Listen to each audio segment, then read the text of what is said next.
Dhe le të vazhdojmë me degën e dytë, me traditën e dytë, kisha ortodokse lindore, një ndryshe si ortodoksët.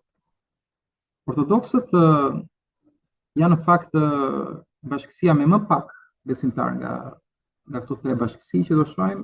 Pra nëse katolikët kanë rreth 1.4 miliard besimtar të shpallur katolik sot në botë, ortodoksët kanë 300 milion. Dhe zyrtarisht kjo bashkësi është themeluar gjatë viteve 1054 pas skizmës së madhe në ndarjet me dy perëndorive, asaj romake perëndimore në Rom dhe asaj lindore në Konstantinopol. Konstantinopola është ku gjendet Stambolli sot. Dhe Stamboll është emri, le të themi, i arabizuar ose i osmanizuar i Konstantinopolis, Istanbuli, pra është formë tjetër e Konstantinopolis. Thjesht për ta ditur historikisht. Kalojmë tek doktrina dhe besimet themelore. Ortodoksët, ndryshe nga katolikët, nuk kanë një pap, pra nuk kanë një figurë qendrore, një krye të kësaj organizate. Për sa i përket autoritetit, ata ngjajnë me katolikët deri diku, edhe ata kanë Biblën si autoritetin e parë, por edhe traditat e kishës së hershme në të njëjtin nivel me shkrimin e shenjtë, ngjashëm me katolikët. Sikurse dhe 7 këshillet ekumenike të para. I pam 7 këshillet tek figura e temës, të thamë mbledhur për të formuar besimin e drejtë, sipas shkrimeve të shenjta, pra krishtërimin e vërtetë. Dhe këto këshille linden më së shumti si përgjigje ndaj mësimeve heretike të kohës. Pra në atë kohë, po edhe sot vazhdojnë hapen fe të ndryshme, filozofi të ndryshme ose interpretime të shtrëmbëruara të Biblës. Më popullore në fakt është gnosticizmi, që ka qenë dhe në atë kohë dhe vazhdon jetojmë edhe sot. Gnosticizmi, nga fjala gnosis, që do thotë njohuria, si njohuria e ndriçuar, njohuria e rrallë, njohuria sekrete, pra njerëz cilët pretendojnë se kanë interpretimin e saktë të Biblës ose të krishtërimit, dhe shpikin ose deformojnë ose shtojnë ose heqin nga Bibla dhe japin interpretime të ndryshme që ngjajnë më tepër me një filozofi universaliste, metafizike.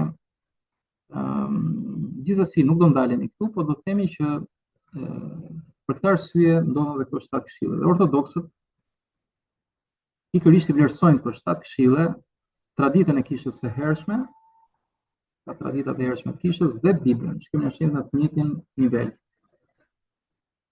Kreu i kishës tam ata nuk kanë një kryetar njerëzor, nuk kanë asnjë autoritet vetëm njerëzor, ata thonë që Krishti, paktën mas i gjerë thonë Krishti është kryebariu i kishës, por ka një organizim sipas vendeve, sipas shteteve, të njohur si organizim autoqefal. Ne në Shqipëri kemi kisha autoqefale shqiptare, kisha ortodokse autoqefale shqiptare. Do thotë që autoqefale i ndarë më veç. Për sa i përket sakramenteve, për hapave të shëndërimit, ata nuk i quajnë 7 sakramente, por i quajnë 7 mistere, pra misteret e kishës. Dhe ngjashëm me katolikët, besimtarët ortodoks janë të inkurajuar nga krerët e tyre që të marrin pjesë në misteret e kishës.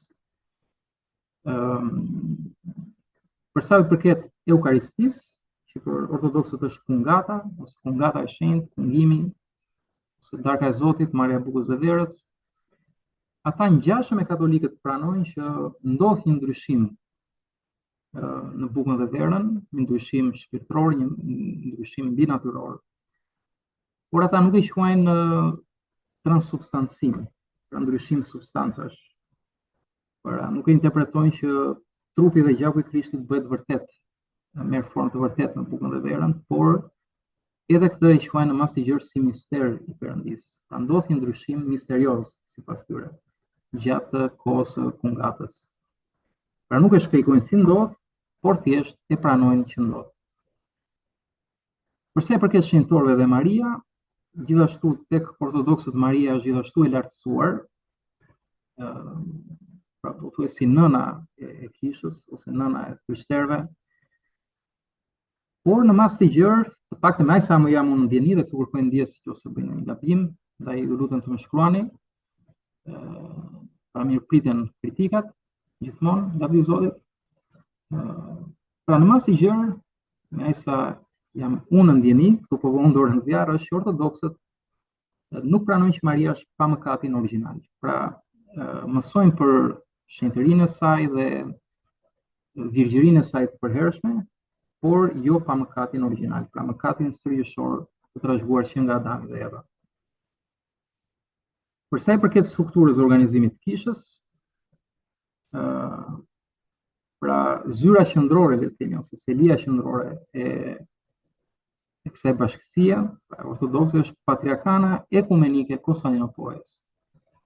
Pra në Stamboll, Patriarkana e Stambollit, por ajo gëzon statusin si primus inter pares, do thot i pari midis të barabartëve. Pra primus inter pares në term latin, i pari midis barabartëve. Pra ajo se gëzon një privilegj veçantë, po thjesht ka një rol dhe diku simbolik në aspektin zyrtar. Përsa i përket hierarkisë, thamë që e përsëris nuk ka një kryetar të bashkësisë, siç është Papa i Romës, por kanë patriarkë. Patriarkët ose, si mund të themi, paballarët, ose s'po gjejmë term në shqip, por na emri patria që do të thotë etërit, pra etërit e kishës në një farë mënyrë. Ata që janë kryesorët dhe të cilët pasojnë nga kryepeskopat, pra kryebarinët, pastaj mitropolitët nga fjala metropolis, që do të thonë çdo qytet ka një mitropolit të saj, peshkopët pastaj, më falni këtu kam bërë një gabim, peshkopët dhe pastaj kalojnë priftërinjt dhe dhjakët. Ndryshe nga kishat katolike, ku priftërinjt nuk duhet martohen sipas traditës katolike, në traditën ortodokse priftërinjt mund të martohen, por para veshjes së tyre si prift. Pra nëse martohen kur nuk janë veshur si prift, ose një orë ndryshe para pra akti i shugurimit sipas tyre. Pra nëse nuk janë të martuar dhe bëjnë prift, ata pastaj nuk gëzojnë më të drejtën për të martuar më. Kishat tam janë autoqefale, që do të thotë janë të pavarura sipas vendesh, për shembull kisha ruse është kisha autoqefale ruse, kisha greke, rumune, serbe, shqiptare të tjera kanë një status pra të pavarur. Për sa i përket denominacioneve ortodokse, kryesisht kemi ato lindore dhe orientale. Për shembull, po të shkojmë tek denominacionet lindore, kemi Patriarkanën Ekumenike të Konstantinopolës, thamë që është kisha që ka statusin kryesor, si e para midis të barabartëve, ka një diasporë të madhe, pra kjo kishë kryesisht përfshin kishën ortodokse greke dhe atë të Finlandës. Kemi Patriarkanën e Moskës, gjithashtu është ndër bazat më të mëdha të ortodoksisë, e cila është kisha lindore më e madhe pra sot në botë. Në numrin e besimtarëve të veçpavur dhe strukturës së saj. Pastaj kemi Patriarkanën e Aleksandrisë, ku hyn dhe ajo e Antiokisë dhe e Jerusalemit. Janë këto në fakt patriarkanat më të lashta të kishës së hershme, të cilat përfshin edhe kisha në rajone të tjera të parafërta. Kemi kisha të tjera autoqefale, cilat janë kisha të tjera të mëdha kombëtare, ku përfshihet kisha ortodokse serbe, rumune, bullgare, gjeorgjane e me radhë. Pastaj kemi edhe kishat e diasporës, ku përfshihet për shembull, janë kryesisht ato në perëndim, ku përfshihet ajo e Amerikës, pra kisha ortodokse e Amerikës. Këtu mund të përmendim për shembull Frans Stilianolin, për gjithë shqiptarët që personitet shumë i njohur, është pikërisht ka qenë shërbyes pra prift në këtë kishë. Sikurse edhe kemi arkdioqezën, si Diokjeza që vjen nga italishtja, pra shtëpia e Zotit, e krishterë ortodokse antiokane të Amerikës së Veriut. Denominacione të tjera në ato të kishës ortodokse orientale, kryesisht kisha ortodokse kopte, me selinë e Egjipt, kishat më të mëdha, është në kishat jo vetëm të lashta, po edhe më të mëdha ortodokse orientale, pra për sa i përket Orientit. Pastaj kemi kishën ortodokse siriane, një kishë me rrënjë në patriarkatin e lashtë të Antiokhis. Kisha apostolike armene, gjithashtu ndër kishat me traditat e saj më të hershme, kisha ndër më të lashta, dhe në fakt historimi është shumë i lashtë në Armeni, sikurse edhe në Shqipëri. Pra në bazat flasin në Shqipëri për kohën e Ilirisë. Dhe Iliria përmendet edhe në Bibël. Pra jo vetëm Iliria, po edhe le të themi Dalmacia për shembull, ku është Kroacia e sotme, që është gjithashtu goditshulli i lirë. Pra janë trevat më të hershme të Krishterrimit, nga Jerusalemi deri në Iliri, hapa Ungjillin e apostullit Paul. Dhe Armenia, sikurse Shqipëria, janë gjithashtu një kishë e lashtë me traditat të dallueshme të saj. Kisha ortodokse etiopiane, gjithashtu dhe ajo e Eritres, janë kisha kombëtare të lidhura me njëra tjetrën në Afrikë dhe dallojnë gjithashtu në autenticitetin, më falni domethënë, të qenurit autentike domethënë, për sa i përket llojit të tyre.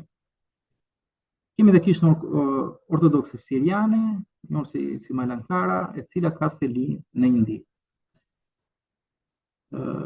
Grupe të tjera të lidhura, kemi një kishë quhet si kisha ortodokse vërtet ose besimi i vjetër, një lëvizje e cila nuk u pajtua le të themi me reformën e kalendarit të shekullit të 20 dhe përfshin grupe të ndryshme të pavarura si kalendaristët e vjetër dhe kisha ortodokse e vërtet ruse, pra janë disa lëvizje brenda ortodoksisë që nuk kanë pranuar reformat, pra le të themi në një farë mënyrë social liberalizimin, po moderimin e kishës, por kanë preferuar të ndjekin rritet e vjetra apo autentike dhe si vedoj njihen si grupe që janë të lidhura, por në një farë mënyrë të veçuara nga bërthama, nga qendra. Kemi gjithashtu dhe kishat jo